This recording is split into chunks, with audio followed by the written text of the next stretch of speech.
A series of glitches have recently been discovered that allow you to get any item in the game with just a few very basic materials.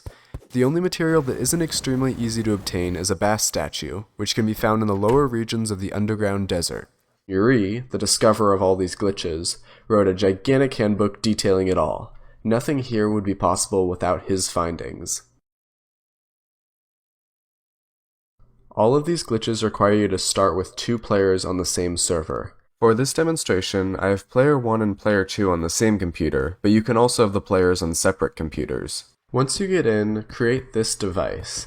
This is a hoik, which allows you to open up the door 30 times every second. Hammer these blocks, and then get in the hoik by holding down and right. Get ready for a flashing screen. Only holding down, start placing coins on the left side of the uppermost block. Then hold down and either direction and start mining coins from the second in the stack. Then go back to just holding down, place more coins, down and a direction, start mining them.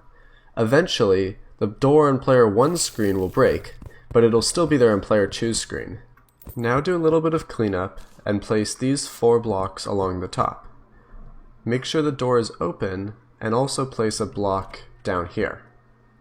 Then player 1 places a door and player 2 closes theirs. Player 2 mines their door, and player 1 opens theirs to the right. Player 2 places a chest, and player 1 can now close their door. Now there is a desynced block, which is the final result of door desync glitch. Player 2 needs to place a second block and then place a bass statue facing to the right. Player 1 now needs to place 2 sandstone blocks like this, then place a desert fossil inside the bass statue's hitbox. Now both players can log out, and player 1 can log back in into single player. At this point, player 2 should go into another world and either get resources or start sleeping for nighttime. Now player 1 can do a little bit more cleanup and open up a 2x3 area for a door to sit. After placing this door, they need to create a way to activate the bass statue. By jumping on this pressure plate, the bass statue will turn off and on. Open up the door while the bass statue is on, jump, and the top left will now be a crystal door. If they click on any other part of the door, it'll turn into a wooden door, but if they click on the crystal door, it'll turn into a crystal door. Open it, jump, close it, jump again, and now you have a tungsten brick wall door. Open it again, jump again, close again, now you have a Terrablade door. Keep going with this pattern until you get the item you want, but say you go too far on accident and you end up with a crimson scale mail door. Well, just open it back up with the bass statue off, jump to turn it on, and now you've gone backwards to the Terrablade door. Mining the block underneath this door will net you an actual Terrablade. The items that you get from each transmutation might seem completely random, but there is a pattern to it. I mapped out how you can get all of the items onto this spreadsheet, which you can find linked in the description.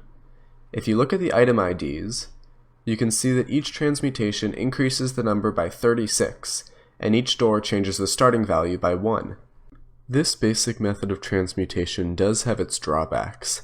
It can't transmute any items with an ID value below 695, and of the items it can transmute, it can only transmute 1 at a time. However, as you can see by this flowchart, we're just barely into all of the different glitches that you can do with desynced blocks in Terraria.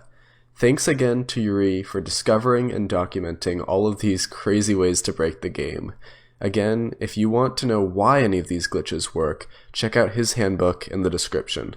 I'll be continuing to document the setups for all of these glitches and how they relate to speedrunning in future videos. For now, enjoy these crazy glitches.